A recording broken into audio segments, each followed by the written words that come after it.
Tervetuloa tähän tämän kauden ensimmäiseen lähimmäispalveluyhdistyksen kokoukseen. Ja tämän kokouksen tarkoituksenahan on käydä paitsi ajankohtaiset asiat, niin myös sitten ennen kaikkea meidän 20-vuotisjuhlaan liittyvät käytännön toimenpiteet.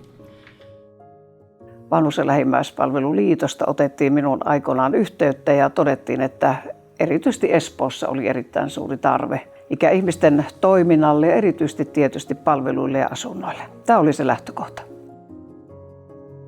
Me olemme täysin kotimainen vapaaehtoisjärjestö, kansalaisjärjestö ja sitten meidän toimintaperiaatteemme on tietysti se, että emme tavoittele voittoa emmekä missään tapauksessa jaa sitä.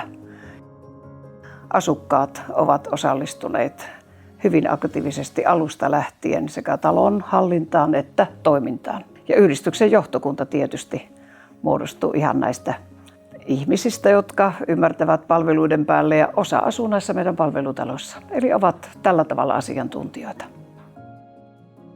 Koko lähtökohta yhdistykselle ja tälle toiminnalle on lähtenyt näistä asukkaista ja näistä ihmisistä. Osa on johtokunnassa, osa asuu taloissa, osa asuu lähistöllä, mutta sillä tavalla puhallamme yhteen hiileen. Meillä toimintakonsepti on sillä tavalla selkeä, että tämä on helppo.